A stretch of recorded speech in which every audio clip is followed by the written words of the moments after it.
सत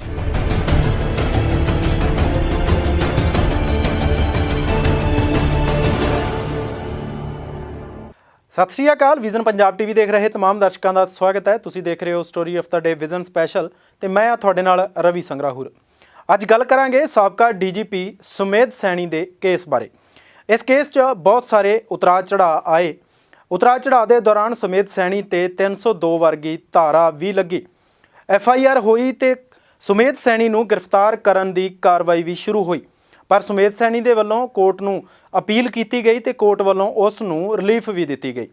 इस पूरे मामले च बलविंदर सिंह मुल्तानी की जिंदगी नाल जुड़ी एक रिपोर्ट तुहानूं दिखाउने आ कि किस तरीके दे नाल बलविंदर सिंह मुल्तानी नूं गिरफ्तार किया जाता है और पूरी कहानी की है। पंजाब के साबका DGP सुमेध सिंह सैनी 1982 बैच के IPS अफसर हैं। सैनी 6 ਜ਼ਿਲ੍ਹਿਆਂ ਦੇ IPS रह चुके हैं। अगस्त 1991 ਵਿੱਚ सैनी चंडीगढ़ के SSP ਸੀ। उस दौरान उन्होंने ते जानलेवा हमला ਹੁੰਦਾ है। इस हमले ਵਿੱਚ सुमेध सैनी ਤਾਂ बच गए, पर 3 सुरक्षा कर्मचारियों की मौत हो गई, जिस तो बाद कार्रवाई करदिਆਂ पुलिस ਵੱਲੋਂ बलवंत सिंह मुल्तानी ਨੂੰ गिरफ्तार किया गया, जो मुड़ के वापस ना आया। कौन सी बलवंत सिंह मुल्तानी? बलवंत सिंह मुल्तानी तत्काली IAS अधिकारी दर्शन सिंह मुल्तानी के पुत्र son. Balwant Singh Chandigarh industrial and tourism development corporation विच काम करते सी। द इंडियन एक्सप्रैस अखबार द्वारा 19 सितंबर 2007 ਨੂੰ लिखी गई रिपोर्ट अनुसार बलवंत ने सिविल इंजीनियरिंग की डिग्री हासिल की हुई सी ਅਤੇ ਉਹ मई 1999 ਨੂੰ ਚੰਡੀਗੜ੍ਹ ਦੇ ਵਿੱਚ ਹੀ ਸਿਟਕੋ ਵਿੱਚ ਜੂਨੀਅਰ ਇੰਜੀਨੀਅਰ ਵਜੋਂ ਕੰਮ ਕਰਦਾ ਸੀ। 31 ਦਸੰਬਰ 1991 ਤੱਕ ਉਸ ਨੂੰ SDO ਵਜੋਂ ਤਰੱਕੀ ਦਿੱਤੀ ਜਾਣੀ ਸੀ। ਅਜੇ ਉਸ ਦਾ ਵਿਆਹ ਨਹੀਂ ਸੀ ਹੋਇਆ ਅਤੇ ਹਾਦਸੇ ਵੇਲੇ ਉਸ ਦੀ ਉਮਰ 28 ਸਾਲ ਦੀ ਸੀ। ਬਲਵੰਤ ਸਿੰਘ ਮੁਲਤਾਨੀ ਦੇ ਭਰਾ ਬਲਵਿੰਦਰ ਸਿੰਘ ਮੁਲਤਾਨੀ ਵੱਲੋਂ ਕੀਤੀ ਗਈ ਸ਼ਿਕਾਇਤ ਅਨੁਸਾਰ ਉਹਨਾਂ ਨੂੰ 11 ਦਸੰਬਰ 1991 ਨੂੰ ਤੜਕੇ 4 ਵਜੇ ਦੇ ਕਰੀਬ ਮੋਹਾਲੀ ਸਥਿਤ ਆਵਾਸ ਤੋਂ ਪੁਲਿਸ ਹਿਰਾਸਤ ਵਿੱਚ ਲੈਂਦੀ ਹੈ। ਇਸ ਦੇ ਨਾਲ ਹੀ ਹੋਰ ਵੀ ਕਈ ਲੋਕਾਂ ਨੂੰ ਹਿਰਾਸਤ ਵਿੱਚ ਲਿਆ ਗਿਆ ਸੀ। ਸ਼ਿਕਾਇਤ ਮੁਤਾਬਿਕ ਇਲਜ਼ਾਮ ਹੈ ਕਿ ਚੰਡੀਗੜ੍ਹ ਪੁਲਿਸ ਨੇ 2 ਦਿਨ ਟਾਰਚਰ ਕਰਨ ਤੋਂ ਬਾਅਦ 13 ਦਸੰਬਰ ਨੂੰ FIR ਦਰਜ ਕੀਤੀ, ਜਿਸ ਵਿੱਚ ਉਸ ਵੇਲੇ ਦੇ ਚੰਡੀਗੜ੍ਹ ਦੇ SSP ਸੁਮੇਧ ਸਿੰਘ ਸੈਣੀ ਉੱਤੇ ਹੋਏ ਹਮਲੇ ਵਿੱਚ ਉਸ ਦਾ ਹੱਥ ਦੱਸਿਆ ਗਿਆ ਸੀ।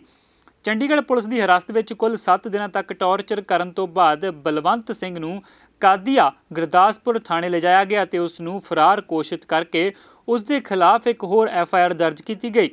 ਦਸੰਬਰ 1991 ਵਿੱਚ ਬਲਵੰਤ ਦੇ ਪਿਤਾ ਅਤੇ IAS ਅਫਸਰ ਦਰਸ਼ਨ ਸਿੰਘ ਮੁਲਤਾਨੀ ਨੇ ਹਾਈ ਕੋਰਟ ਵਿੱਚ ਪਟੀਸ਼ਨ ਦਾਇਰ ਕਰਦਿਆਂ ਉਸ ਦੇ ਬੇਟੇ ਬਲਵੰਤ ਸਿੰਘ ਨੂੰ ਅਦਾਲਤ ਵਿੱਚ ਪੁਲਿਸ ਵੱਲੋਂ ਪੇਸ਼ ਕਰਵਾਉਣ ਲਈ ਕਿਹਾ ਗਿਆ, ਪਰ ਅਦਾਲਤ ਨੇ ਇਹ ਦਾਅਵੇ ਦੇ ਆਧਾਰ ਉੱਤੇ ਪਟੀਸ਼ਨ ਖਾਰਜ ਕਰ ਦਿੱਤੀ ਕਿ ਬਲਵੰਤ ਸਿੰਘ ਤਾਂ ਪੁਲਿਸ ਹਿਰਾਸਤ 'ਚੋਂ ਭੱਜ ਗਿਆ ਤੇ ਉਸ ਦੇ ਟਿਕਾਣੇ ਬਾਰੇ ਹੁਣ ਕਿਸੇ ਨੂੰ ਕੁਝ ਨਹੀਂ ਪਤਾ। ਪਰਿਵਾਰ ਦਾ ਕਹਿਣਾ ਸੀ ਕਿ ਬਲਵੰਤ ਦੀ ਪੁਲਿਸ ਤਸ਼ੱਦਦ ਨਾਲ ਮੌਤ ਹੋ ਗਈ ਹੈ। ਹਾਈ ਕੋਰਟ ਦੇ ਹੁਕਮਾਂ ਤੋਂ ਬਾਅਦ ਸਾਲ 2007 ਵਿੱਚ ਇਹ ਕੇਸ CBI ਨੂੰ ਸੌਂਪਿਆ ਗਿਆ। 2008 ਵਿੱਚ CBI ਨੇ ਸੁਪਰੀਮ ਕੋਰਟ ਵਿੱਚ ਆਪਣਾ ਹਲਫਨਾਮਾ ਸੌਂਪਿਆ। ਸੁਪਰੀਮ ਕੋਰਟ ਵਿੱਚ ਉਸ ਵੇਲੇ ਦੀ ਅਕਾਲੀ ਸਰਕਾਰ ਨੇ ਸੁਮੇਧ ਸਿੰਘ ਸੈਣੀ ਦੇ ਹੱਕ ਵਿੱਚ ਆਪਣਾ ਪੱਖ ਰੱਖਦਿਆਂ ਕਿਹਾ ਕਿ ਸੈਣੀ ਵਰਗੇ ਇਮਾਨਦਾਰ ਪੁਲਿਸ ਅਧਿਕਾਰੀ ਨੇ ਪੰਜਾਬ ਤੋਂ ਹਮੇਸ਼ਾ ਲਈ ਅੱਤਵਾਦ ਖਤਮ ਕਰਨ ਦੀ ਕੋਸ਼ਿਸ਼ ਕੀਤੀ ਹੈ, ਇਸ ਕਰਕੇ ਇਸ ਦੇ ਖਿਲਾਫ ਅਜਿਹੇ ਦੋਸ਼ ਲਾਉਣਾ ਗਲਤ ਹੈ।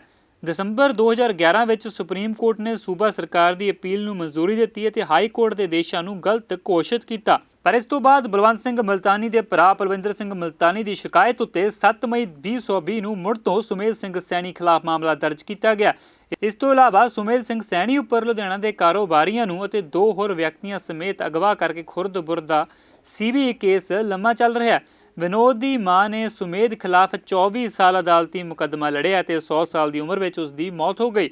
ਸਾਲ 1994 ਤੋਂ ਜਾਰੀ ਅਦਾਲਤੀ ਕਾਰਵਾਈ ਅਜੇ ਵੀ ਚੱਲ ਰਹੀ ਹੈ।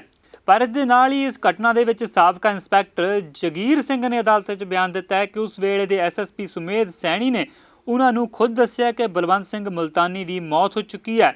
ਉਸਨੇ ਇਲਜ਼ਾਮ ਲਗਾਇਆ ਕਿ ਸੈਣੀ ਨੇ ਉਹਨਾਂ ਦੀ ਮੌਜੂਦਗੀ ਵਿੱਚ ਇੱਕ ਹੋਰ ਇੰਸਪੈਕਟਰ ਨੂੰ ਮੁਲਤਾਨੀ ਨੂੰ ਟਾਰਚਰ ਕਰਨ ਲਈ ਕਿਹਾ ਸੀ। ਜਗੀਰ ਸਿੰਘ ਦੇ ਇਹਨਾਂ ਬਿਆਨਾਂ ਦੀ ਕਾਪੀਆਂ ਮੌਜੂਦ ਨੇ, ਜਿਸ ਵਿੱਚ ਕਥਿਤ ਤੌਰ ਉੱਤੇ ਕੀਤੇ ਗਏ ਤਸ਼ੱਦਦ ਦਾ ਵੇਰਵਾ ਦਿੱਤਾ ਗਿਆ।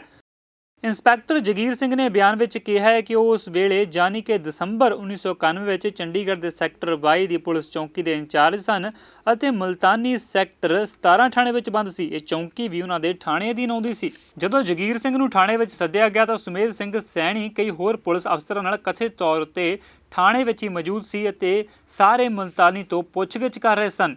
ਉਹਨਾਂ ਆਖਿਆ ਕਿ 2 ਦਿਨ ਬਾਅਦ ਸੁਮੇਧ ਸਿੰਘ ਸੈਣੀ ਨੇ ਉਹਨਾਂ ਨੂੰ ਆ ਕੇ ਦੱਸਿਆ ਕਿ ਮੁਲਤਾਨੀ ਦੀ ਮੌਤ ਹੋ ਚੁੱਕੀ ਹੈ। ਇਹ ਬਿਆਨ ਜਗੀਰ ਸਿੰਘ ਸਮੇਤ 2 ਮੁਲਜ਼ਮ ਥਾਣੇਦਾਰਾਂ ਵੱਲੋਂ ਵਾਅਦਾ ਮੁਆਫ ਗਵਾਹ ਬਣਨ ਲਈ ਅਰਜੀ ਦਾ ਹਿੱਸਾ ਹੈ। ਅਦਾਲਤ ਨੇ ਇਸ ਅਰਜੀ ਨੂੰ ਮਨਜ਼ੂਰ ਕਰ ਲਿਆ ਤੇ ਹੁਣ ਸੁਮੇਧ ਸਿੰਘ ਸੈਣੀ ਖਿਲਾਫ ਸਰਕਾਰੀ ਗਵਾਹ ਬਣ ਚੁੱਕੇ ਨੇ। ਇਸ ਮਾਮਲੇ ਸੰਬੰਧੀ ਪੀੜਿਤ ਪਰਿਵਾਰ ਦੇ ਵਕੀਲ ਪ੍ਰਦੀਪ ਵਿਰਕ ਦੇ ਨਾਲ ਅਸੀਂ ਗੱਲਬਾਤ ਕੀਤੀ। ਉਹਨਾਂ ਦੱਸਿਆ ਕਿ ਸੁਮੇਧ ਸੈਣੀ ਤੇ ਇਸ ਵੇਲੇ ਹਰ ਵੇਲੇ ਗ੍ਰਿਫਤਾਰੀ ਦੀ ਤਲਵਾਰ ਲਗਾਤਾਰ ਲਟਕੀ ਹੋਈ ਹੈ, ਪਰ ਕਿਤੇ ਨਾ ਕਿਤੇ ਸਾਡੇ ਪ੍ਰਸ਼ਾਸਨ ਤੇ ਪ੍ਰਬੰਧਾਂ ਦੀ ਕਮੀ ਦੇ ਕਰਕੇ, ਘਾਟ ਦੇ ਕਰਕੇ ਉਸ ਨੂੰ ਗ੍ਰਿਫਤਾਰ ਨਹੀਂ ਕੀਤਾ ਜਾ ਰਿਹਾ। ਬਹੁਤ ਸਾਰੇ ਸਵਾਲ ਸੀ ਜੋ ਸਾਡੇ ਅਤੇ ਦਰਸ਼ਕਾਂ ਦੇ ਜ਼ਿਹਨ ਦੇ ਵਿੱਚ ਸੀ, ਜੋ ਅਸੀਂ ਵਕੀਲ ਸਾਹਿਬ ਨੂੰ ਕੀਤੇ ਤੇ ਉਹਨਾਂ ਨੇ ਜੋ ਜਵਾਬ ਦਿੱਤੇ ਆ ਤੁਹਾਨੂੰ ਵੀ ਦਿਖਾਉਂਦੇ ਹਾਂ।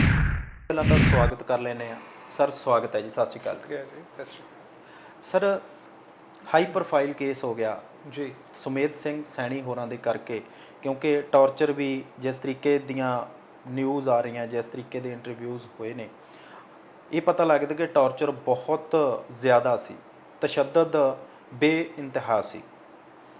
ਇਹ ਕੇਸ ਬਾਕੀਆਂ ਦੇ ਨਾਲੋਂ ਵੱਖਰਾ ਕਿਵੇਂ ਹੈ? ਕਿਉਂਕਿ ਉਸ ਵੇਲੇ ਬਹੁਤ ਸਾਰੇ ਇਸ ਤਰ੍ਹਾਂ ਦੇ ਕੇਸ ਹੋਏ ਨੇ, ਬਹੁਤ ਸਾਰੇ ਲੋਕ ਨਾਮਜ਼ਦ ਵੀ ਹੋਏ ਨੇ, ਬਹੁਤਿਆਂ ਨੂੰ ਇਨਸਾਫ ਵੀ ਮਿਲਿਆ ਕਿਤੇ ਨਾ ਕਿਤੇ, ਪਰ ਇਹ ਕੇਸ ਉਹਨਾਂ ਦੇ ਨਾਲੋਂ ਵੱਖਰਾ ਕਿਵੇਂ ਹੈ? ਦੇਖੋ, ਇਹ ਕੇਸ ਬਹੁਤ ਐਂਗਲਸ ਤੋਂ ਵੱਖਰਾ ਹੈ, ਪਰ ਮੇਨ ਜਿਹੜੀ ਇਹਦੇ ਚੀਜ਼ ਹਾਈਲਾਈਟ ਹੋ ਰਹੀ ਹੈ ਇਸ ਕੇਸ ਦੇ ਵਿੱਚ, ਸੁਮੇਧ ਸਿੰਘ ਸੈਣੀ ਜੀ ਨੇ ਅੱਜ ਤੱਕ ਇਹ ਸ਼ੋਅ ਕਰਨ ਦੀ ਕੋਸ਼ਿਸ਼ ਕੀਤੀ ਹੈ ਕਿ ਉਹ ਇੱਕ ਬੜਾ ਅਪਰਾਈਟ ਆਫਿਸਰ ਰਿਹਾ ਹੈ ਔਰ ਉਹਨੇ ਅੱਤਵਾਦ ਦੇ ਖਿਲਾਫ ਬੜੀ ਕਾਮਯਾਬੀ ਨਾਲ ਲੜਾਈ ਲੜੀ। ਉਹਨੇ ਬਹੁਤ ਉਸ ਲੜਾਈ ਦੇ ਵਿੱਚ ਅੱਤਵਾਦੀ ਮਾਰੇ। ਇਸ ਕੇਸ ਨੇ ਸੁਮੇਧ ਸਿੰਘ ਸੈਣੀ ਦਾ ਉਹ ਮੁਖੌਟਾ ਉਤਾਰ ਦਿੱਤਾ ਹੈ। ਉਹ ਮੁਖੌਟਾ ਅਸਲ ਦੇ ਵਿੱਚ ਤਾਂ 94 ਦੇ ਵਿੱਚ ਹੀ ਉਤਰ ਗਿਆ ਸੀ, ਜਦੋਂ ਸੁਮੇਧ ਸਿੰਘ ਸੈਣੀ ਦੇ ਖਿਲਾਫ ਇਨਵੈਸਟੀਗੇਸ਼ਨ CBI ਨੂੰ ਦਿੱਤੀ ਗਈ। ਲੁਧਿਆਣਾ ਦੇ ਵਿੱਚ ਇੱਕ ਫੈਮਿਲੀ ਨੂੰ ਪਰਸਨਲ ਦੁਸ਼ਮਣੀ ਕਰਕੇ ਸੁਮੇਧ ਸੈਣੀ ਨੇ ਐਲੀਮੀਨੇਟ ਕੀਤਾ। ਹਾਈ ਕੋਰਟ ਨੇ ਉਹ ਕੇਸ CBI ਨੂੰ ਦਿੱਤਾ ਔਰ CBI ਨੂੰ ਪ੍ਰੋਸੀਕਿਊਟ ਵੀ ਕਰਨ ਲੱਗ ਗਈ ਜੀ। ਹੁਣ ਉਸ ਫੈਮਿਲੀ ਦਾ ਟੈਰਰਿਜ਼ਮ ਨਾਲ ਕੋਈ ਲੈਣਾ ਦੇਣਾ ਨਹੀਂ ਸੀ ਜੀ। ਕੋਈ ਹਿੰਦੂ ਫੈਮਿਲੀ ਸੀ, ਪਰਸਨਲ ਦੁਸ਼ਮਣੀ ਸੀ ਸੁਮੇਧ ਸੈਣੀ ਨੇ, ਤਾਂ ਇਹਨੇ ਉਹਨਾਂ ਨੂੰ ਮਾਰਤਾ। CBI ਨੇ ਤਫਤੀਸ਼ ਕਰਕੇ ਚਲਾਨ ਵੀ ਪੇਸ਼ ਕਰਤਾ। ਹੁਣ ਉਸ ਵੇਲੇ ਮੈਂ ਜਾਣ ਕੇ ਉਸ ਕੇਸ ਦੀ ਹਿਸਟਰੀ ਦੇ ਰਿਹਾ ਕਿਉਂਕਿ ਤੁਸੀਂ ਮੈਨੂੰ ਪੁੱਛਿਆ ਹੈ ਕਿ ਕੇਸ ਅੱਡ ਕਿਵੇਂ ਹੈ। ਜੀ ਬਿਲਕੁਲ। ਹੁਣ ਉਸ ਕੇਸ ਦੇ ਵਿੱਚ ਸੁਮੇਧ ਸਿੰਘ ਸੈਣੀ ਟ੍ਰਾਇਲ ਤਾਂ ਭੁਗਤਦਾ ਗਿਆ, ਬਟ ਉਹਨੇ ਕਦੇ ਵੀ, ਉਹ ਟ੍ਰਾਇਲ ਦਿੱਲੀ ਤੱਕ ਟ੍ਰਾਂਸਫਰ ਹੋਈ, ਇਹਦਾ ਇੰਨਾ ਇਨਫਲੂਐਂਸ ਸੀ ਜੀ।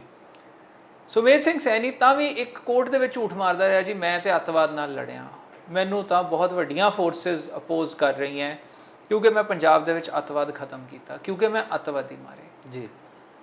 ਉਸ ਕੇਸ ਨੇ, CBI ਵਾਲੇ ਕੇਸ ਨੇ ਸੁਮੇਧ ਸੈਣੀ ਦੀ ਅਸਲੀਅਤ ਬਾਹਰ ਲਿਆਂਦੀ। ਦੂਜੀ ਵਾਰੀ ਅੱਜ ਉਹ ਅਸਲੀਅਤ ਇਸ ਕੇਸ ਨੇ ਸਾਹਮਣੇ ਲਿਆਂਦੀ ਹੈ। ਉਹ ਕਿਸ ਤਰ੍ਹਾਂ ਇਹ ਕੇਸ ਡਿਫਰੈਂਟ ਹੈ ਵੇਖੋ। ਬਲਵੰਤ ਸਿੰਘ ਮੁਲਤਾਨੀ ਨੂੰ ਚੁੱਕਿਆ ਜਾਂਦਾ ਹੈ ਕਿਉਂਕਿ ਸੁਮੇਧ ਸਿੰਘ ਸੈਣੀ ਤੇ ਬਲਾਸਟ ਹੋਇਆ ਜੀ, ਲੇਕਿਨ ਉਹਨੂੰ ਉਸ ਕੇਸ ਦੇ ਵਿੱਚ ਐਜ਼ ਅਕਿਊਜ਼ ਨਾਮਜ਼ਦ ਕਰਕੇ ਨਹੀਂ ਚੁੱਕਿਆ ਜਾਂਦਾ।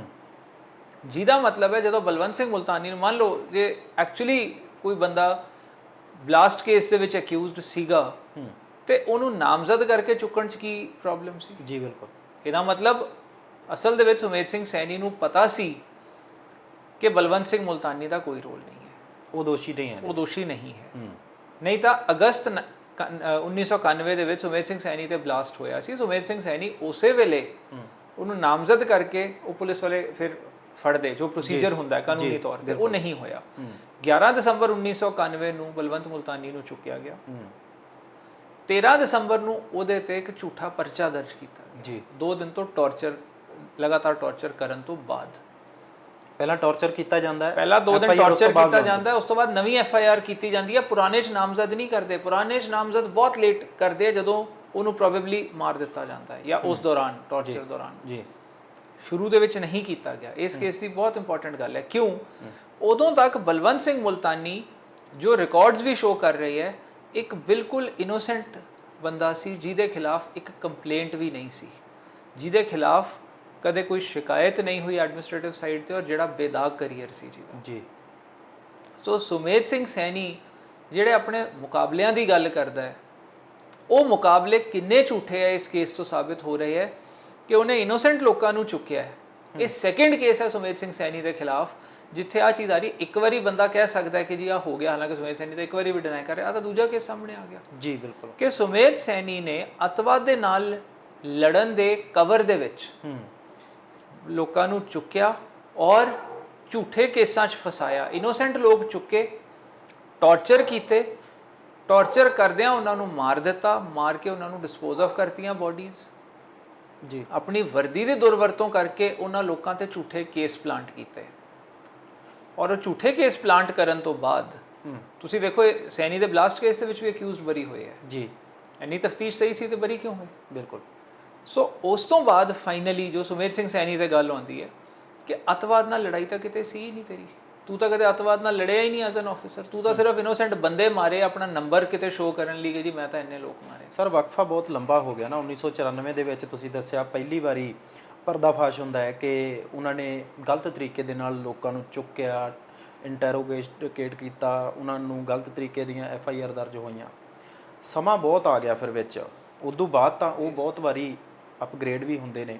ਇਸੇ ਕਰਕੇ ਤਾਂ ਚੀਜ਼ ਹੁੰਦੀ ਹੈ, ਇਸੇ ਕਰਕੇ ਇਸ ਚੀਜ਼ ਨੇ ਉਹ ਮੁਖੌਟਾ ਉਤਾਰਿਆ ਕਿ ਸੁਮੇਧ ਸਿੰਘ ਸੈਣੀ ਕਿਹੋ ਜਿਹਾ ਅਫਸਰ ਸੀ, ਸਾਰਿਆਂ ਦੇ ਸਾਹਮਣੇ ਉਹ ਕੀ ਸ਼ੋਅ ਕਰਦਾ ਸੀ। ਹੁਣ ਜਿਹੜੀ ਸਰਕਾਰ ਨੇ ਸੁਮੇਧ ਸੈਣੀ ਨੂੰ DGP ਲਾਇਆ, ਉਸੇ ਸਰਕਾਰ ਨੂੰ DGP ਤੋਂ ਬਦਲਣਾ ਪਿਆ ਨਾ। ਉਹਨਾਂ ਨੂੰ ਹੀ ਰਿਅਲਾਈਜ਼ ਹੋਇਆ ਕਿ ਅਸੀਂ ਤਾਂ ਗਲਤ ਫੈਸਲਾ ਲੈ ਬੈਠੇ ਹਾਂ ਜੀ।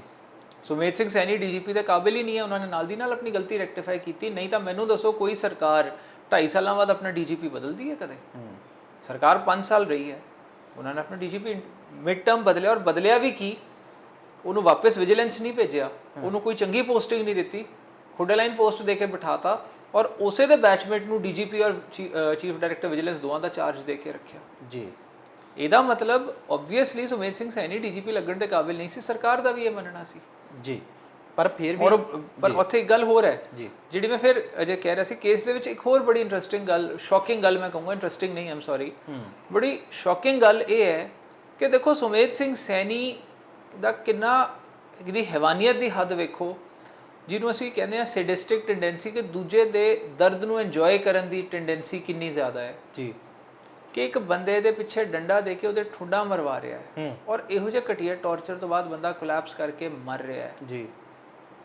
ਉਸ ਚੀਜ਼ ਨੂੰ ਸੁਮੇਧ ਸਿੰਘ ਸੈਣੀ ਦੀ ਸੋਚ ਉਹੋ ਜਿਹੀ ਹੋਣਾ ਕਿ ਇਹੋ ਜਿਹਾ ਟੌਰਚਰ ਕਰੋ, ਇੱਕ ਐਕਚੁਅਲੀ ਇੱਕ ਹੈਵਾਨੀਅਤ ਦੀ ਐਗਜ਼ਾਮਪਲ ਹੈ।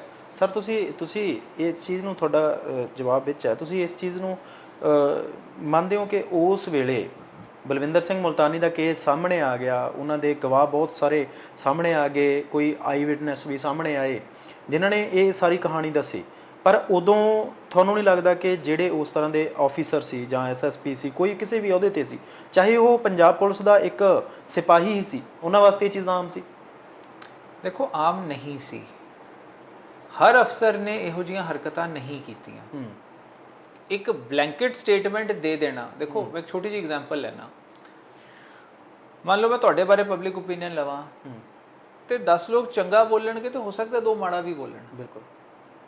ਸੁਮੇਧ ਸਿੰਘ ਸੈਣੀ ਨੇ ਰੈਪੂਟੇਸ਼ਨ ਹੀ ਇਹੋ ਜਿਹੀ ਬਣਾਈ ਸੀ ਕਿ ਹਰ ਬੰਦੇ ਨੂੰ ਪਤਾ ਸੀ ਕਿ ਇਹ ਡਰਾ ਕੇ ਧਮਕਾ ਕੇ ਝੂਠੇ ਪਰਚੇ ਕਰਕੇ ਐਲੀਮੀਨੇਟ ਕਰ ਦਿੰਦਾ ਹੈ। ਉਹਨੇ ਉਸ ਚੀਜ਼ ਨੂੰ ਇੰਜੋਏ ਕੀਤਾ ਜੀ, ਉਹਨੇ ਉਹੀ ਚੀਜ਼ ਉਹ ਚਾਹੁੰਦਾ ਸੀ, ਹੀ ਵਾਂਟਡ ਕਿ ਮੈਂ ਨਾ ਹੀ ਆਈ ਕਮਾਵਾਂ। ਅੱਜ ਉਹਦਾ ਉਹ ਰਾਜ਼ ਖੁੱਲ ਗਿਆ, ਉਹਦੇ ਖਿਲਾਫ ਸਬੂਤ ਆ ਗਏ, ਉਹਦੇ ਖਿਲਾਫ ਗਵਾਹ ਆ ਗਏ, ਉਹਦੀ ਸੱਚਾਈ ਸਾਹਮਣੇ ਆ ਗਈ, ਉਹਦਾ ਮੁਖੌਟਾ ਉਤਰ ਗਿਆ। ਆ ਸੱਚਾਈ ਹੈ ਜੀ। ਅਦਰਵਾਈਜ਼ ਆਪਾਂ ਇਹ ਨਹੀਂ ਕਹਿ ਸਕਦੇ ਕਿ ਹਰ ਪੁਲਿਸ ਵਾਲੇ ਨੇ ਉਸ ਵੇਲੇ ਆ ਕੰਮ ਕੀਤੇ, ਹਰ ਸਿਪਾਹੀ ਨੇ ਆ ਕੰਮ ਕੀਤੇ, ਨਹੀਂ। ਉਸ ਵੇਲੇ ਵੀ ਲੋਕਾਂ ਦੀਆਂ ਜਾਨਾਂ ਬਚਾਈਆਂ ਗਈਆਂ, ਪੁਲਿਸ ਵਾਲਿਆਂ ਨੇ ਆਪਣੀ ਜਾਨ ਕੁਰਬਾਨ ਕੀਤੀ, ਕਿਉਂਕਿ ਦੇਖੋ ਹਰ ਟੈਰਰਿਜ਼ਮ ਦੇ ਵਿੱਚ ਲੜਨ ਵਾਲਾ ਪੁਲਿਸ ਵਾਲਾ ਵੀ ਪੰਜਾਬ ਦਾ ਇੱਕ ਨੌਜਵਾਨ ਸੀ ਜਾਂ ਪੰਜਾਬ ਦੀ ਮਿੱਟੀ ਦਾ, ਆਪਾਂ ਜਿਵੇਂ ਕਹਿੰਦੇ ਪੰਜਾਬ ਸੀ। ਬਿਲਕੁਲ। ਔਰ ਅੱਤਵਾਦੀ ਵੀ ਜਿਹੜੇ ਬਣੇ ਸੀ ਉਹ ਵੀ ਇਸੇ ਮਿੱਟੀ ਦੇ ਸੀ। ਸੋ ਪੰਜਾਬ ਦੇ ਹੀ ਬੱਚੇ, ਜਿਵੇਂ ਪੰਜਾਬ ਦੀ ਮਿੱਟੀ ਦੇ ਜੰਮੇ ਬੱਚੇ ਹੀ ਆਪਸ ਵਿੱਚ ਲੜ ਰਹੇ ਸੀ। ਦੂਜੀ ਗੱਲ ਇੱਥੇ ਬਹੁਤ ਇੰਪੋਰਟੈਂਟ ਹੈ, ਕੁਝ ਐਕਚੁਅਲੀ ਟੈਰਰਿਸਟ ਬਣ ਗਏ ਸੀ ਉਸ ਦੌਰ ਦੇ ਵਿੱਚ, ਗਲਤ ਰਾਹ ਫੜ ਗਏ ਸੀ ਜੀ, ਕੁਝ ਸਿਸਟਮ ਦੇ ਖਿਲਾਫ ਰਿਵੋਲਟ ਕਰਕੇ ਚੁੱਕ ਬੈਠੇ। ਜੇ ਤੁਸੀਂ ਅੱਜ ਦੇਖੋ ਕਿ ਇਸ ਕੇਸ ਦੇ ਵਿੱਚ ਕੀ ਬਾਹਰ ਆ ਰਿਹਾ ਹੈ, ਪਹਿਲੀ ਗੱਲ ਉਸ ਟੱਬਰ ਦੀ ਹਿੰਮਤ ਬਾਹਰ ਆ ਰਹੀ ਹੈ ਜਿਨ੍ਹਾਂ ਨੇ ਸਿਸਟਮ ਤੋਂ ਤੰਗ ਆ ਕੇ, ਸਿਸਟਮ ਤੋਂ ਹਾਰ ਕੇ ਹਥਿਆਰ ਨਹੀਂ ਚੁੱਕੇ ਜੀ। ਇਹ ਜਿਹੜੇ ਸਾਡੇ ਮੁੰਡੇ ਗਲਤ ਰਾਹ ਪੈ ਗਏ, ਜਿਨ੍ਹਾਂ ਨੇ ਰੱਬ ਦੇ ਵਿੱਚ ਵਿਸ਼ਵਾਸ ਛੱਡਤਾ, ਉਹਨਾਂ ਨੂੰ ਅੱਜ ਮੁਲਤਾਨੀ ਟੱਬਰ ਤੋਂ ਇਨਸਪੀਰੇਸ਼ਨ ਲੈਣੀ ਚਾਹੀਦੀ ਹੈ ਕਿ ਕਿੰਨਾ ਮਾੜਾ ਇਹਨਾਂ ਨਾਲ ਹੋਇਆ, ਕਿੰਨੀ ਤਸ਼ੱਦਦ ਹੋਈ ਇਹਨਾਂ ਨਾਲ, ਪਰ ਇਹਨਾਂ ਨੇ ਸਿਸਟਮ ਦੇ ਖਿਲਾਫ ਹਥਿਆਰ ਨਹੀਂ ਚੁੱਕੇ ਜੀ। ਇਹ ਹਿੰਮਤ ਨਹੀਂ ਹਾਰੇ ਔਰ ਇਸ ਟੱਬਰ ਨੇ ਕਾਨੂੰਨੀ ਲੜਾਈ ਲੜੀ, ਅੱਜ ਤੱਕ ਲੜ ਰਹੇ, ਔਰ ਲੋਕ ਸੈਣੀ ਭਜਾ ਲਿਆ। ਜੀ ਇਹ ਮੇਰੀ ਮਿਹਨਤ ਨਹੀਂ ਹੈ, ਇਹ ਉਹਨਾਂ ਦੀ ਜਿਹੜੀ ਮੈਂ ਕਹਾਂਗਾ ਇੱਕ ਉਹਨਾਂ ਨੇ ਰੱਬ ਦੇ ਵਿੱਚ ਵਿਸ਼ਵਾਸ ਰੱਖਿਆ, ਔਰ ਤੁਹਾਡੀਆਂ ਸਾਰਿਆਂ ਦੀਆਂ ਅਰਦਾਸਾਂ ਉਹਦੇ ਕਰਕੇ ਹੋਇਆ ਹੈ। ਬਿਲਕੁਲ। ਸੋ ਸਿਸਟਮ ਦੇ ਖਿਲਾਫ ਹਥਿਆਰ ਚੁੱਕਣਾ ਉਹ ਸੁਮੇਧ ਸਿੰਘ ਸੈਣੀ ਵਰਗਿਆਂ ਨੇ ਬਹੁਤਿਆਂ ਨੂੰ ਮਜਬੂਰ ਕਰਤਾ, ਕੋਈ ਡਾਊਟ ਨਹੀਂ ਮੈਨੂੰ ਇਸ ਚੀਜ਼ 'ਚ। ਬਿਲਕੁਲ। ਪਰ ਕਿਤੇ ਨਾ ਕਿਤੇ ਸਿਸਟਮ ਦੇ ਖਿਲਾਫ ਹਥਿਆਰ ਚੁੱਕਣਾ ਸੋਲੂਸ਼ਨ ਨਹੀਂ ਹੈ। ਸੁਮੇਧ ਸੈਣੀ ਨੂੰ ਕਾਨੂੰਨੀ ਤੌਰ ਤੇ ਸਜ਼ਾ ਦਿਵਾਉਣਾ ਉਹ ਇਨਸਾਫ ਹੈ ਜੀ, ਔਰ ਉਸੇ ਲਈ ਅਸੀਂ ਟਰਾਈ ਕਰ ਰਹੇ ਹਾਂ, ਉਸੇ ਨੂੰ ਅੰਜਾਮ ਦਿਵਾਵਾਂਗੇ। ਜੀ ਸਰ, ਤੁਹਾਨੂੰ ਲੱਗਦਾ ਹੈ ਕਿ ਜਿਸ ਤਰੀਕੇ ਦੇ ਨਾਲ ਸੁਮੇਧ ਸਿੰਘ ਸੈਣੀ ਹੋਰੀ ਪ੍ਰਮੋਸ਼ਨਾਂ ਮਿਲਦੀਆਂ ਜਾਂਦੀਆਂ, ਡੀਜੀਪੀ ਤੱਕ ਦੇ ਅਹੁਦੇ ਤੇ ਪਹੁੰਚ ਜਾਂਦੇ ਆ, ਪੰਜਾਬ ਦੀ ਸਾਰੀ ਪੁਲਿਸ ਦੇ ਮਾਲਕ ਬਣ ਜਾਂਦੇ ਆ, ਇਸ ਸਮੇਂ ਦੇ ਦੌਰਾਨ ਜਦੋਂ ਬਲਵਿੰਦਰ ਸਿੰਘ ਮੁਲਤਾਨੀ ਹੋਣਾ ਦਾ ਕੇਸ ਹੈ ਜਿਹੜਾ 29 ਸਾਲ ਪੁਰਾਣਾ, 29 ਸਾਲ ਦੇ ਵਕਫੇ ਦੇ ਵਿੱਚ ਸੁਮੇਧ ਸਿੰਘ ਸੈਣੀ ਜਾਬਰਤਾ ਸੀ, ਪਰ ਤੁਹਾਨੂੰ ਨਹੀਂ ਲੱਗਦਾ ਕਿ ਧਾਕੜ ਵੀ ਬਹੁਤ ਹੋ ਗਿਆ ਸੀ? ਉਹਨੇ ਆਪਣੀ ਇੱਕ ਵੱਖਰੀ ਫੋਰਸ ਤਿਆਰ ਕਰ ਲਈ ਸੀ ਜਿਹਨੇ ਉਹਨੂੰ ਪ੍ਰੋਟੈਕਟ ਕਰਨਾ ਸੀ, ਤੇ ਇਸ ਵੇਲੇ ਉਹਨੂੰ ਮਤਲਬ ਦੋਸ਼ੀ ਠਹਿਰਾਉਣਾ ਜਾਂ ਦੋਸ਼ੀ ਠਹਿਰਾਉਣ ਤੋਂ ਬਾਅਦ ਗ੍ਰਿਫਤਾਰ ਕਰਵਾਉਣਾ, ਫਿਰ ਉਹਨੂੰ ਕਸਟਡੀ ਦੇ ਵਿੱਚ ਲੈ ਕੇ ਉਹਦੇ ਤੋਂ ਪੁੱਛਗਿੱਛ ਕਰਨੀ, ਕਾਫੀ ਲੰਬਾ ਪ੍ਰੋਸੈਸ ਹੋ ਗਿਆ। ਉਹਨੂੰ ਪ੍ਰੋਟੈਕਸ਼ਨ ਦੇਣ ਵਾਲੇ ਕਾਫੀ ਹੋ ਗਏ। ਦੇਖੋ, ਪ੍ਰੋਟੈਕਸ਼ਨ ਦੇਣ ਵਾਲੇ ਜਿੰਨੀ ਮਰਜ਼ੀ ਪ੍ਰੋਟੈਕਸ਼ਨ ਦੇ ਲੈਣ, ਜਦੋਂ ਤੁਸੀਂ ਰੱਬ ਦੇ ਵਿੱਚ ਵਿਸ਼ਵਾਸ ਰੱਖ ਕੇ ਨਿਕਲਦੇ ਹੋ, ਇਹ ਵੀ ਇੱਕ ਮੈਦਾਨੇ ਜੰਗ ਹੀ ਸਮਝੋ, ਤੇ ਫਿਰ ਮੈਦਾਨੇ ਜੰਗ ਦੇ ਵਿੱਚ ਤਾਂ ਤੁਸੀਂ ਰੱਬ ਦੇ ਵਿੱਚ ਵਿਸ਼ਵਾਸ ਰੱਖ ਕੇ ਨਿਕਲੇ ਹੋ, ਰੱਬ ਦੇ ਰਾਹ ਤੇ ਨਿਕਲੇ ਹੋ ਜੀ। ਤੁਸੀਂ ਕਿਸੇ ਪੁਲਿਸ ਵਾਲੇ ਤੇ ਇਤਬਾਰ ਨਹੀਂ ਕਰਦੇ, ਤੁਸੀਂ ਕਿਸੇ ਪੁਲਿਸ ਵਾਲੇ ਤੇ ਡਿਪੈਂਡੈਂਟ ਨਹੀਂ ਹੁੰਦੇ। ਹੁਣ ਜੇ ਸੈਣੀ ਦੇ ਖਿਲਾਫ 302 ਲੱਗੀ ਔਰ ਭੱਜਿਆ, ਜੇ ਐਸਆਈਟੀ ਉਹਨੂੰ ਨਹੀਂ ਫੜ ਪਾ ਰਹੀ, ਜਾਂ ਪੰਜਾਬ ਸਰਕਾਰ ਨੂੰ ਇੰਟੈਲੀਜੈਂਸ ਵਿੰਗ ਇੰਨਾ ਵੱਡਾ ਹੁੰਦਿਆਂ ਨਹੀਂ ਪਤਾ ਲੱਗ ਰਿਹਾ ਕਿ ਉਹ ਕਿੱਥੇ ਗਿਆ, ਉਹਨਾਂ ਦੀ ਮਰਜ਼ੀ। ਮੈਂ ਤਾਂ ਰੱਬ ਦੇ ਵਿੱਚ ਵਿਸ਼ਵਾਸ ਰੱਖ ਕੇ ਆਪਣਾ ਫਰਜ਼ ਨਿਭਾ ਰਿਹਾ, ਸੈਣੀ ਨੂੰ ਅਪੋਜ਼ ਕਰ ਰਿਹਾ, ਉਹਦੇ ਖਿਲਾਫ ਲੜ ਰਿਹਾ ਜੀ। ਇਹ ਨਹੀਂ ਵੀ ਫੜਦੇ ਤਾਂ ਵੀ ਅਸੀਂ ਸਜ਼ਾ ਦਿਵਾਉਣੀ ਹੈ। ਹੁਣ ਇੰਨੇ 2 ਦਿਨ ਬੀਤ ਗਏ, ਜੇ ਐਸਆਈਟੀ ਨਹੀਂ ਫੜ ਸਕੀ, ਸੋ ਮੇਰੇ ਖਿਆਲ ਨਾਲ ਮੈਂ ਬਜਾਏ ਦੇ ਕਿ ਉਸ ਚੀਜ਼ ਤੋਂ ਡੀਮੋਰਲਾਈਜ਼ ਹੋਵਾਂ, ਮੇਰੇ ਲਈ ਇਹ ਬੈਟਰ ਹੈ ਮੈਂ ਆਪਣੀ ਮਿਹਨਤ ਹੋਰ ਵਧਾਵਾਂ ਜੀ, ਜਿਹਦੇ ਲਈ ਮੈਂ ਤਿਆਰ ਹਾਂ, ਰੱਬ ਵਿੱਚ ਵਿਸ਼ਵਾਸ ਰੱਖਾਂ, ਤੁਹਾਡੇ ਦਰਸ਼ਕਾਂ ਦੀ ਅਰਦਾਸਾਂ ਹੋਰ ਵਧਣ ਜੀ, ਤੇ ਆਪਾਂ ਸੈਣੀ ਅੰਦਰ ਦੇਈਏ। ਔਰ ਜਦੋਂ ਇੱਕ ਵਾਰੀ ਅਰੈਸਟ ਹੋ ਗਿਆ, ਵੈਰੀ ਸ਼ੋਰ ਇਹ ਸਾਰੀ ਡਿਟੇਲ ਦੇਊਗਾ, ਜਿਹਦੇ 'ਚ ਕੋਈ ਇੰਨੇ ਇਹ ਦਲੇਰ ਅਫਸਰ ਨਹੀਂ ਹੈ, ਇਹ ਡਰਪੋਕ ਅਫਸਰ ਹੈ, ਔਰ ਇਹ ਸਾਰੀ ਡਿਟੇਲ ਦੇਊਗਾ ਆਪੇ ਜੀ। ਹੋਰ ਬੜੇ ਕੇਸ ਖੁੱਲ ਜਾਣਗੇ ਇੱਕ ਵਾਰੀ ਇਹ ਕਸਟਡੀ 'ਚ ਆਵੇ ਤਾਂ ਸੀ। ਸਰ, ਗ੍ਰਿਫਤਾਰੀ ਨਾ ਹੋਣਾ ਇੱਕ ਵੱਡਾ ਸਵਾਲ ਹੈ, ਕਿਉਂਕਿ ਜਦੋਂ ਇਸ ਤਰੀਕੇ ਦਾ ਕੇਸ ਹੁੰਦਾ, ਆਪਾਂ ਛੋਟੇ ਕੇਸਾਂ ਦੀ ਗੱਲ ਕਰ ਲਈਏ, ਕੁਝ ਸਮੇਂ ਦੇ ਬਾਅਦ ਤਾਂ ਕਤਲ ਵਾਲੇ ਵੀ ਫੜੇ ਜਾਂਦੇ ਨੇ, ਕੁਝ ਕੇਸਾਂ ਦੇ ਬਾਅਦ ਤਾਂ ਛੋਟੀ ਮੋਟੀ ਚੋਰੀ ਵਾਲੇ ਵੀ ਫੜੇ ਜਾਂਦੇ ਨੇ। ਕਹਿੰਦੇ ਨੇ ਪੰਜਾਬ ਪੁਲਿਸ ਕੋਲੇ ਬਹੁਤ ਵੱਡਾ ਤੰਤਰ ਹੈ ਜੀ, ਬਹੁਤ ਵੱਡੀ ਤਾਕਤ ਹੈ ਸਰਕਾਰਾਂ ਨੇ ਦਿੱਤੀ ਹੋਈ। ਸੁਮੇਧ ਸਿੰਘ ਸੈਣੀ ਵਾਸਤੇ ਕਿਉਂ ਨਹੀਂ ਵਰਤੀ ਜਾ ਰਹੀ? ਸੁਮੇਧ ਸਿੰਘ ਸੈਣੀ ਕੋਲੇ Z+ ਸਿਕਿਉਰਿਟੀ ਹੈ, Z+ ਸਿਕਿਉਰਿਟੀ ਤੋਂ ਇਹ ਕਿਹਾ ਜਾਂਦਾ ਹੈ ਕਿ ਉਹ ਜੀ ਦੌੜ ਗਏ ਜੀ, ਉਹ ਸਾਡੇ ਸ਼ਿਕੰਜੇ 'ਚ ਆ ਨਹੀਂ ਸਕੇ ਜੀ, ਕਾਰਨ ਕੀ ਸਮਝਦੇ ਹੋ? देखो, एक किसी शायर ने किया है, तू इधर उधर की ना बात कर, ये बता के काफिला क्यों लुटा जी, मुझे राहजन से गरज नहीं, तेरी राहबरी का सवाल है जी।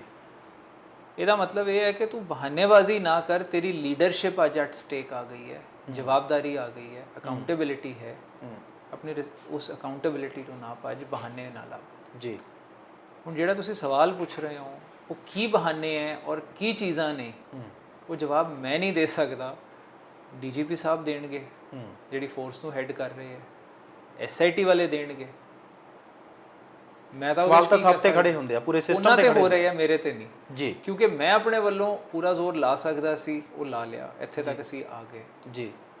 ਹੁਣ ਜੇ ਉਹ ਨਹੀਂ ਫੜਿਆ ਜਾ ਰਿਹਾ ਔਰ ਪੰਜਾਬ ਸਰਕਾਰ ਨੂੰ ਪੰਜਾਬ ਪੁਲਿਸ ਨੂੰ ਕਿਤੇ ਨਹੀਂ ਪਤਾ ਲੱਗ ਰਿਹਾ ਕਿ ਉਹ ਕਿੱਥੇ ਨੇ, ਤੇ ਮੈਂ ਉਹਦੇ ਤੇ ਕੀ ਕਹਿ ਸਕਦਾ? ਸਰ, ਹਿੱਸਾ ਗੱਲ ਫੇਰ ਉੱਥੇ ਹੀ ਆਉਂਦੀ ਹੈ। ਇਹ ਹਿੱਸਾ ਜਿਹੜੀ ਨਾਕਾਮੀ ਕਹਿ ਸਕਦੇ ਹਾਂ ਆਪਾਂ, ਐਸਆਈਟੀ ਦੀ ਹੋ ਗਈ, ਪੰਜਾਬ ਪੁਲਿਸ ਦੀ ਹੋ ਗਈ, ਡੀਜੀਪੀ ਸਾਹਿਬ ਦੀ ਤੁਸੀਂ ਗੱਲ ਕੀਤੀ ਹੈ, ਉਹਨਾਂ ਦੀ ਹੋ ਗਈ, ਪੂਰੇ ਸਿਸਟਮ ਦੀ ਨਾਕਾਮੀ ਕਹਿ ਸਕਦੇ ਹਾਂ।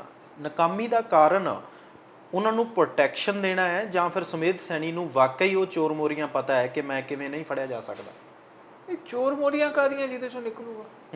Z+ ਕੈਟਾਗਰੀ ਹੈ, ਜੇ ਉਹਨੂੰ ਕੋਰਟ ਦੇ ਵਿੱਚ ਜੋ ਹੋ ਰਿਹਾ ਸੀ ਪਤਾ ਸੀ, ਐਪਲੀਕੇਸ਼ਨ ਲੱਗ ਚੁੱਕੀ ਸੀ, ਕਿੰਨੀ ਕੁ ਮੁਸ਼ਕਿਲ ਸੀ ਇਹਦੇ ਤੇ ਵਾਚ ਰੱਖਣੀ। ਬਿਨਾਂ ਸਿਕਿਉਰਿਟੀ ਇਹ ਕਿਤੇ ਜਾਂਦਾ ਨਹੀਂ, ਇਹਦੀ ਸਿਕਿਉਰਿਟੀ ਕਿਉਂ ਨਹੀਂ ਵਿਡਰਾ ਹੋਈ ਹੁਣ ਤੱਕ? ਜੀ, ਇਹਦੀ ਸਿਕਿਉਰਿਟੀ ਵਿਡਰਾ ਹੋਣੀ ਚਾਹੀਦੀ ਹੈ, ਕਿਉਂਕਿ ਆਬਵੀਅਸਲੀ ਜੇ ਇਹਨੂੰ ਬਿਨਾਂ ਸਿਕਿਉਰਿਟੀ ਬਾਹਰ ਹੈ, ਇਹਨੂੰ ਲੋੜ ਹੀ ਨਹੀਂ ਸਿਕਿਉਰਿਟੀ ਦੀ, ਫਿਰ ਸਿਕਿਉਰਿਟੀ ਨੂੰ Z+ ਦਿੱਤੀ ਕਿਉਂ ਹੋਈ ਹੈ? ਜੀ। ਔਰ ਹੋਰ ਇੰਪੋਰਟੈਂਟ ਗੱਲ ਇਹ ਹੁੰਦੀ ਹੈ ਕਿ ਜੇ ਨਿਕਲ ਗਿਆ ਹੈ, ਇਹਨਾਂ ਨੂੰ ਕਿਵੇਂ ਨਹੀਂ ਪਤਾ ਲੱਗਿਆ ਕਿਸੇ ਨੂੰ ਕਿ ਉਹ ਨਿਕਲ ਗਿਆ? ਬਿਲਕੁਲ। ਬਹੁਤ ਇੰਪੋਰਟੈਂਟ ਚੀਜ਼ ਹੈ ਉਹ ਜਾਣਨੀ। ਔਰ ਹੁਣ ਚੋਰ ਮੋਰੀਆਂ ਦੇ ਕੁਝ ਨਹੀਂ ਹੈ, ਉਹ ਲੁਕਿਆ ਬੈਠਾ ਹੈ। ਮੇਰੇ ਖਿਆਲ ਨਾਲ ਜੇ ਐਫਰਟ ਸਹੀ ਤਰੀਕੇ ਨਾਲ ਕਰ ਲੈਣਗੇ ਜ਼ਰੂਰ ਫੜ ਲੈਣਗੇ। ਤੁਹਾਡੇ ਐਫਰਟਸ ਤੇ ਕਿਸੇ ਨੂੰ ਕੋਈ ਸਵਾਲ ਹੋ ਨਹੀਂ ਸਕਦਾ, ਕਿਉਂਕਿ ਇੱਕ ਇਸ ਤਰ੍ਹਾਂ ਦੇ ਅਫਸਰ ਤੇ 302 ਵਰਗੀ ਧਾਰਾ ਲਵਾਉਣੀ, ਉਹ ਵੀ 29 ਸਾਲ ਦੇ ਸਮੇਂ ਤੋਂ ਬਾਅਦ, ਇੱਕ ਵੱਡੀ ਮਿਹਨਤ ਆ ਤੁਹਾਡੀ। ਬਹੁਤ ਸਾਰੀ ਮਿਹਨਤ ਤੁਹਾਨੂੰ ਕਰਨੀ ਪਈ ਹੋਣੀ ਹੈ, ਬਹੁਤ ਸਾਰਾ ਕਹਿ ਲਓ ਕਿ ਜਿਹੜਾ ਡਾਟਾ ਉਹ ਤੁਹਾਨੂੰ ਇਕੱਠਾ ਕਰਨਾ ਪਿਆ ਹੋਣਾ, ਫਿਰ ਜਾ ਕੇ ਕਿਤੇ ਕੋਰਟ ਨੂੰ ਕਨਵਿੰਸ ਕੀਤਾ ਹੈ ਕਿ ਨਹੀਂ ਜੀ ਇਹ ਮਰਡਰ ਹੈ, ਲਾਪਤਾ ਨਹੀਂ ਹੋਏ ਬਲਵਿੰਦਰ ਸਿੰਘ ਮੁਲਤਾਨੀ। ਵੱਡੀ ਪ੍ਰਾਪਤੀ ਤੁਹਾਡੀ ਕਹਿ ਸਕਦੇ ਹਾਂ। ਪਰ ਇਨਡਾਇਰੈਕਟਲੀ ਫਿਰ ਮੈਂ ਇੱਕ ਸਵਾਲ ਉਸੇ 'ਤੇ ਆਊਂਗਾ, ਇਨਡਾਇਰੈਕਟਲੀ ਪੰਜਾਬ ਸਰਕਾਰ 'ਤੇ ਸਵਾਲੀਆ ਚਿੰਨ੍ਹ ਲੱਗਦਾ। ਦੇਖੋ, ਸਰਕਾਰ ਵੱਲੋਂ ਕੋਈ ਵੈਂਡੇਟਾ ਨਹੀਂ ਹੈ ਸੈਣੀ ਦੇ ਖਿਲਾਫ, ਪਰ ਸਰਕਾਰ ਇਹਨੂੰ ਇੱਕ ਨਾਰਮਲ ਕੇਸ ਟ੍ਰੀਟ ਕਰ ਰਹੀ ਹੈ। ਇਹ ਨਾਰਮਲ ਕੇਸ ਡੈਫੀਨੇਟਲੀ ਨਹੀਂ ਹੈ ਜੀ। ਮੇਰਾ ਕਹਿਣਾ ਇੰਨਾ ਹੈ ਕਿ ਸਰਕਾਰ ਜਿਹੜਾ ਇੱਕ ਨਾਰਮਲ ਐਟੀਟਿਊਡ ਰੱਖਦੀ ਹੈ ਕਿ ਜੀ ਨਾ ਸਾਡਾ ਵੈਂਡੇਟਾ ਹੈ, ਨਾ ਸਾਡਾ ਇੰਟਰਸਟ ਹੈ, ਸੋ ਨਾ ਦੁਸ਼ਮਣੀ, ਨਾ ਕੋਈ ਪਰਸਨਲ ਰੀਜ਼ਨ ਜੀ, ਉਹ ਕੇਸ ਉਹ ਕੇਸਿਸ 'ਚੋਂ ਨਹੀਂ ਹੈ।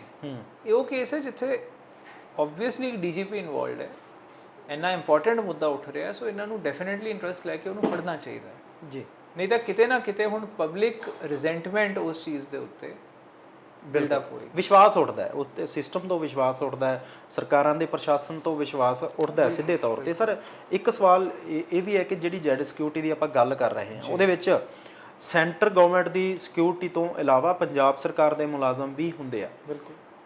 ਕੀ ਉਹਨਾਂ ਪੰਜਾਬ ਸਰਕਾਰ ਦੇ ਮੁਲਾਜ਼ਮਾਂ ਤੇ ਪੰਜਾਬ ਪੁਲਿਸ ਕੋਈ ਕਾਰਵਾਈ ਕਰੂਗੀ ਜਾਂ ਹੋਣੀ ਬਣਦੀ ਹੈ? ਦੇਖੋ, ਉਹ ਤਾਂ ਜੇ ਸੈਣੀ ਉਹਨਾਂ ਨੂੰ ਛੱਡ ਕੇ ਚਲਾ ਗਿਆ, ਮੇਰੇ ਖਿਆਲ ਨਾਲ ਤਾਂ ਜੋ ਪ੍ਰੋਸੀਜਰ ਹੈ ਉਹ ਇਨਫੋਰਮ ਕਰਦੇ ਆ ਕਿ ਜਿਨ੍ਹਾਂ ਨੂੰ ਸਿਕਿਉਰਿਟੀ ਦਿੱਤੀ ਸੀ ਉਹ ਬਿਨਾਂ ਸਿਕਿਉਰਿਟੀ ਮੂਵ ਕਰ ਰਹੇ ਹੈ। ਇਹ ਰੂਟੀਨ ਪ੍ਰੋਸੀਜਰ ਹੈ, ਇਨਫੋਰਮ ਕੀਤਾ ਜਾਂਦਾ ਹੈ ਜੀ। ਹੁਣ ਉਹਨਾਂ ਨੇ ਕੀਤਾ ਜਾਂ ਨਹੀਂ ਕੀਤਾ ਮੈਨੂੰ ਨਹੀਂ ਪਤਾ, ਕਿਉਂਕਿ ਐਸਆਈਟੀ ਜਦੋਂ ਗਈ ਹੈ ਉਦੋਂ ਇਹਨਾਂ ਨੂੰ ਪਤਾ ਲੱਗਿਆ ਕਿ ਜੀ ਸਿਕਿਉਰਿਟੀ ਸਾਰੀ ਇੱਥੇ ਔਰ ਸੈਣੀ ਗਾਇਬ ਜੀ। ਸੋ ਹੁਣ ਉਹ ਚੀਜ਼ ਦੀ ਮੈਨੂੰ ਉਹ ਕਲੈਰਿਟੀ ਨਹੀਂ ਹੈ। ਕਰ ਸਕਦੇ ਆ ਪਰ ਕੀਤੀ ਨਹੀਂ ਲੱਗਦੀ। ਔਰ ਉਹਨਾਂ ਦਾ ਵੀ ਕੀ ਕਸੂਰ ਹੈ ਜੇ ਉਹਨਾਂ ਨੇ ਸੈਣੀ ਦਾ ਆਰਡਰ ਮੰਨ ਲਿਆ, ਉਹਦਾ ਉਹਨਾਂ ਨਾਲ ਸਿਕਿਉਰਿਟੀ ਤੇ ਸੀ। ਮੈਂ ਤਾਂ ਇਹ ਕਹਿਣਾ ਕਿ ਸਿਕਿਉਰਿਟੀ ਵਿਦਡਰਾ ਹੋਣੀ ਚਾਹੀਦੀ ਹੈ ਸੈਣੀ ਦੀ। ਜੀ ਸਰ, ਸੀਬੀਆਈ ਨੇ 1994 ਦੇ ਵਿੱਚ ਕੇਸ ਦੀ ਪੈਰਵਾਈ ਕੀਤੀ। ਇਸ ਕੇਸ ਦੇ ਵਿੱਚ ਵੀ ਸੀਬੀਆਈ ਇਨਵੋਲਵ ਸੀ। ਹੁਣ ਦੁਬਾਰਾ ਸੁਮੇਧ ਸਿੰਘ ਸੈਣੀ ਹੋਰਾਂ ਦੇ ਵੱਲੋਂ ਇਹ ਕਿਹਾ ਜਾਂਦਾ ਹੈ ਕਿ ਪੰਜਾਬ ਸਰਕਾਰ ਤੇ ਭਰੋਸਾ ਨਹੀਂ, ਦੁਬਾਰਾ ਸੀਬੀਆਈ ਜਾਂਚ ਕਰੇ। ਔਰ ਸੀਬੀਆਈ ਤੋਂ ਬਹੁਤ ਸਾਰੇ ਡਾਕੂਮੈਂਟ ਇੱਦਾਂ ਦੇ ਆ ਜਿਹੜੇ ਤੁਸੀਂ ਵੀ ਕਿਤੇ ਨਾ ਕਿਤੇ ਮੰਗੇ ਨੇ ਕਿ ਉਸ ਜਾਂਚ ਦੇ ਡਾਕੂਮੈਂਟ ਸਾਨੂੰ ਦਿਓ, ਪਰ ਸੀਬੀਆਈ ਨੇ ਆਨਾਕਾਨੀ ਕੀਤੀ ਹੈ। ਸਵਾਲੀਆ ਚਿੰਨ੍ਹ ਲੱਗਦਾ ਸੀਬੀਆਈ ਤੇ ਵੀ। ਦੇਖੋ, ਪਹਿਲਾ ਤਾਂ ਸਵਾਲ ਸੈਣੀ ਤੇ ਹੀ ਉੱਠਦਾ। ਜਦੋਂ ਸੀਬੀਆਈ ਤਫਤੀਸ਼ ਕਰਦੀ ਸੀ ਤੇ ਸੈਣੀ ਕਹਿੰਦਾ ਜੀ ਸੀਬੀਆਈ ਨਾ ਕਰੇ, ਪੰਜਾਬ ਦਾ ਕੇਸ ਬਣ। ਪੰਜਾਬ ਕਰਨ ਲੱਗੇ ਤਾਂ ਕਹਿੰਦਾ ਨਹੀਂ ਜੀ ਸੀਬੀਆਈ ਕਰ ਲਵੇ। ਅਲਟੀਮੇਟਲੀ ਉਹ ਤਫਤੀਸ਼ ਸਿਰਫ ਰੋਕਣੀ ਚਾਹੁੰਦਾ, ਹੋਰ ਉਹਦਾ ਕੋਈ ਇੰਟਰਸਟ ਨਹੀਂ, ਤਾਂ ਕਿ ਸੱਚਾਈ ਨਾ ਉਹਦੀ ਬਾਹਰ ਆ ਜਾਏ, ਉਹਦਾ ਮੁਖੌਟਾ ਨਾ ਉਤਰ ਜਾਏ। ਪਰ ਸਵਾਲ ਇਹ ਵੀ ਬਣਦਾ ਹੈ ਕਿ ਜੇ ਸੀਬੀਆਈ ਡਾਕੂਮੈਂਟ ਨੇ ਜਿਹੜੇ ਉਹ ਪ੍ਰੋਵਾਈਡ ਨਹੀਂ ਕਰਵਾ ਰਹੀ ਤੇ ਸੁਮੇਧ ਸੈਣੀ ਕਹਿ ਰਹੇ ਕਿ ਸੀਬੀਆਈ ਆਵੇ, ਕਿਤੇ ਨਾ ਕਿਤੇ ਪ੍ਰੋਟੈਕਸ਼ਨ ਇਸੇ ਕਰਕੇ ਕਰ ਰਿਹਾ, ਕਿਉਂਕਿ ਸੀਬੀਆਈ ਆਬਵੀਅਸਲੀ ਕਿਤੇ ਨਾ ਕਿਤੇ ਉਹਨੂੰ ਪ੍ਰੋਟੈਕਟ ਕਰ ਹੀ ਰਹੀ ਹੋਣੀ ਹੈ ਜੀ।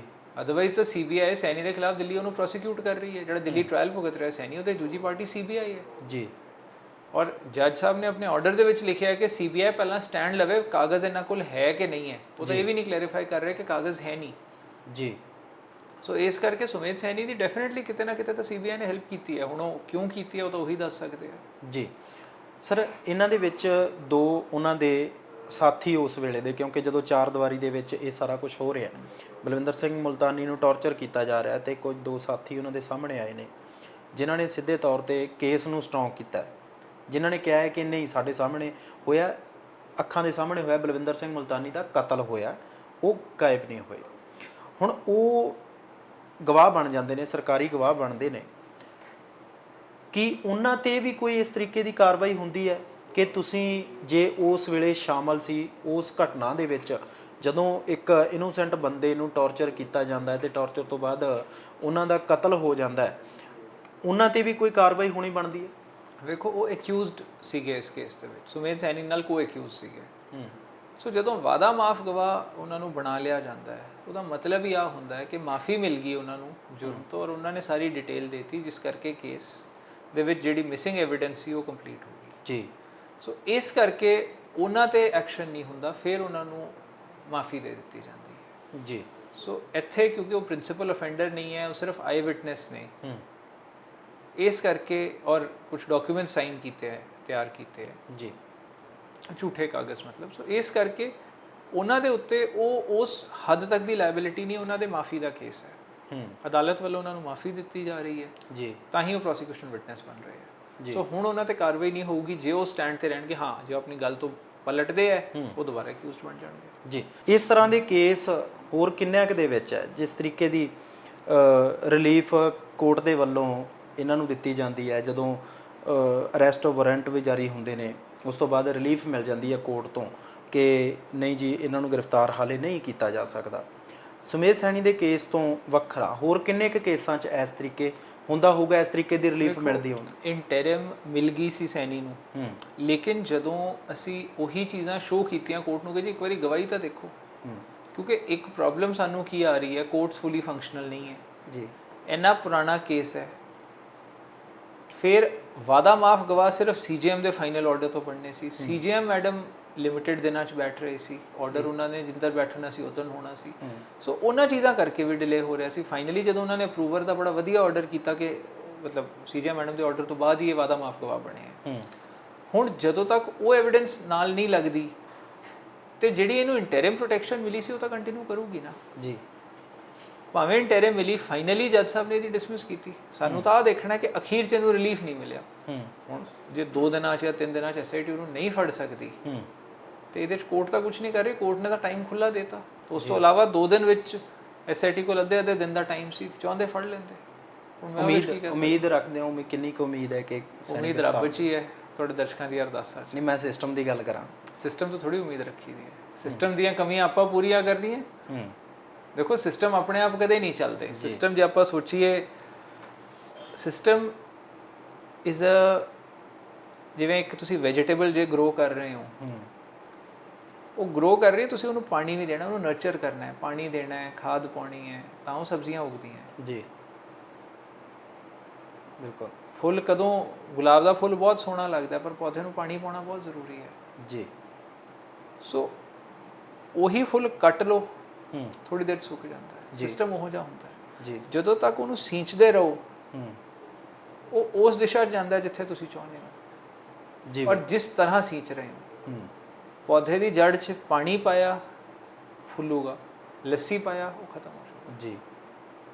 ਇਹ ਉਹੋ ਜਿਹੀ ਚੀਜ਼ ਹੁੰਦੀ ਹੈ ਕਿ ਕਿਹੜੀ ਚੀਜ਼ ਨਾਲ ਤੁਸੀਂ ਸਿਸਟਮ ਨੂੰ ਸਿੰਚ ਰਹੇ ਹੋ ਜੀ। ਸੁਮੇਧ ਸੈਣੀ ਵਰਗੇ ਆਪਣੇ ਰਾਹ ਨਾਲ ਸਿੰਚ ਰਹੇ ਹੈ ਜੀ, ਹੈਵਾਨੀਅਤ ਦੇ ਰਾਹ ਨਾਲ ਜਾਂ ਇਨਸਾਨੀਅਤ ਦੇ ਰਾਹ ਨਾਲ। ਉੱਥੋਂ ਹੀ ਸਿਸਟਮ ਦਾ ਰਾਹ ਹੈ। ਔਰ ਜਿੱਥੇ ਜਿੱਥੇ ਗਲਤ ਚੀਜ਼ ਹੈ, ਸਾਨੂੰ ਤਾਂ ਦੇਖੋ ਗੁਰੂ ਸਾਹਿਬ ਨੇ ਜੋ ਸਿੱਖਿਆ ਦਿੱਤੀ ਹੈ, ਸਾਨੂੰ ਤਾਂ ਉਹਦੇ ਬਾਰੇ ਸੋਚਣਾ ਹੈ, ਇਹਦੇ ਵਰਗਿਆਂ ਤੋਂ ਥੋੜੀ ਸੋਚਣਾ ਹੈ ਜੀ। ਬਿਲਕੁਲ।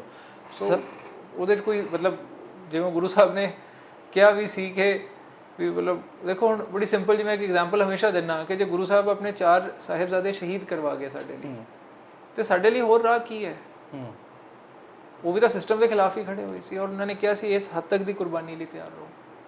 ਤਾਂ ਹੀ ਉਹਨਾਂ ਨੇ ਕਿਹਾ ਸੀ ਪਹਿਲਾ ਮਰਨ ਕਬੂਲ ਜੀਵਨ ਕੀ ਛੜਿਆਸ, ਹੋ ਸਭਨਾ ਕੀ ਰੇਨਕਾ ਤੋਂ ਆਓ ਹਮਾਰੇ ਪਾਸ। ਉਹ ਰਾਹ ਹੈ। ਸਰ ਲਾਸਟ ਸਵਾਲ ਹੈ, ਫਰਦਰ ਇਸ ਕੇਸ ਦੇ ਵਿੱਚ ਕੀ ਹੋਣ ਵਾਲਾ ਹੈ? ਕਿਉਂਕਿ ਕੋਰਟ ਦੇ ਵਿੱਚੋਂ ਉਹਨਾਂ ਨੂੰ ਰਿਲੀਫ ਮਿਲਦੀ ਹੈ, ਤੁਹਾਡੇ ਵੱਲੋਂ ਕੇਸ ਦਰਜ ਕਰਵਾ ਦਿੱਤਾ ਜਾਂਦਾ 302 ਦਾ। ਫਰਦਰ ਇਸ ਕੇਸ ਦੇ ਵਿੱਚ ਕੀ ਹੋਣ ਵਾਲਾ ਤੁਹਾਡੇ ਵੱਲੋਂ ਤੇ ਸੁਮੇਧ ਸਿੰਘ ਸੈਣੀ ਹੋਰੀ ਕੀ ਰਸਤਾ ਬਣਾ ਸਕਦੇ? ਸੁਮੇਧ ਸੈਣੀ ਨੇ ਹਾਈ ਕੋਰਟ ਦੇ ਵਿੱਚ ਆਪਣੀ ਐਂਟੀਸਪੇਟਰੀ ਬੇਲ ਪਾਈ ਹੋਈ ਹੈ। ਥਲੜੀ ਕੋਰਟ ਦਾ ਜਿਹੜਾ ਆਰਡਰ ਹੈ ਉਹ ਚੈਲੰਜ ਕੀਤਾ ਹੋਇਆ। ਅਸੀਂ ਥਲੜੀ ਕੋਰਟ ਦੇ ਵਿੱਚ ਐਪਲੀਕੇਸ਼ਨ ਪਾ ਰੱਖੀ ਹੈ ਕਿ ਜੀ ਜਿਹੜੀ ਇਹਦੀ ਪੁਰਾਣੀ ਜ਼ਮਾਨਤ ਹੈ ਉਹ ਰੱਦ ਕੀਤੀ ਜਾਵੇ, ਜਿਹੜੀ ਇਹਨੂੰ ਮਿਲੀ ਹੈ, ਕਿਉਂਕਿ ਉਹਦੇ ਵਿੱਚ ਕੰਡੀਸ਼ਨ ਸੀ ਕਿ ਘਰੋਂ ਨਹੀਂ ਭੱਜੂਗਾ ਲੋਕਡਾਊਨ ਪੀਰੀਅਡ ਜੀ। ਇਹ ਘਰੋਂ ਫਰਾਰ ਹੋਇਆ ਜੀ। ਸੋ ਇਸ ਕਰਕੇ ਇਹਨੇ ਉਹ ਕੰਡੀਸ਼ਨ ਹੀ ਐਂਟੀਸਪੇਟਰੀ ਬੇਲ ਦੀ ਵਾਇਲੇਟ ਕੀਤੀ ਹੈ, ਜਿਹਦੇ ਕਰਕੇ ਇਹਦੇ ਤੇ ਇਹਨੂੰ ਰਿਲੀਫ ਨਹੀਂ ਮਿਲਣਾ। ਇਸ ਪੂਰੇ ਮਾਮਲੇ ਦੇ ਵਿੱਚ ਬਹੁਤ ਸਾਰੇ ਅਜਿਹੇ ਸਵਾਲ ਨੇ ਜਿਹੜੇ ਅੱਜ ਵੀ ਹਵਾ ਦੇ ਵਿੱਚ ਲਟਕਦੇ ਆ। ਸਭ ਤੋਂ ਪਹਿਲਾ ਸਵਾਲ ਕਿ ਡੀਜੀਪੀ ਸੁਮੇਧ ਸੈਣੀ ਨੂੰ ਇਸ ਵੇਲੇ ਕਿਸ ਦੀ ਪਨਾਹ ਹੈ?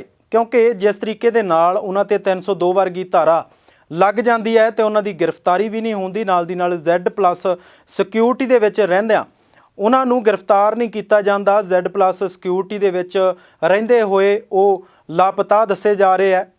ਸਿੱਟ ਵੀ ਆਪਣਾ ਕੰਮ ਹੈ ਜਿਹੜਾ ਦਿਖਾਇਆ ਜਾ ਰਿਹਾ ਹੈ ਕਿ ਸਿੱਟ ਆਪਣਾ ਕੰਮ ਬਹੁਤ ਹੀ ਇਮਾਨਦਾਰੀ ਨਾਲ ਕਰ ਰਹੀ ਹੈ, ਪਰ ਇਸ ਮਾਮਲੇ ਦੇ ਵਿੱਚ ਗ੍ਰਿਫਤਾਰੀ ਨਾ ਹੋਣਾ ਬਹੁਤ ਸਾਰੇ ਸਵਾਲ ਖੜੇ ਕਰਦਾ। ਇਹਨਾਂ ਸਵਾਲਾਂ ਦੇ ਕੀ ਰਿਜ਼ਲਟ ਨਿਕਲਦੇ ਨੇ? ਸੁਮੇਧ ਸੈਣੀ ਨੂੰ ਕਦੋਂ ਤੱਕ ਗ੍ਰਿਫਤਾਰ ਕੀਤਾ ਜਾਂਦਾ ਹੈ ਤਾਂ ਇਸ ਦਾ ਅਗਲਾ ਪੜਾਅ ਕੀ ਰਹਿਣ ਵਾਲਾ, ਇਹ ਆਉਣ ਵਾਲਾ ਵਕਤ ਦੱਸੇਗਾ। ਸਾਡੀ ਨਜ਼ਰ ਹਮੇਸ਼ਾ ਬਣੀ ਰਹੇਗੀ।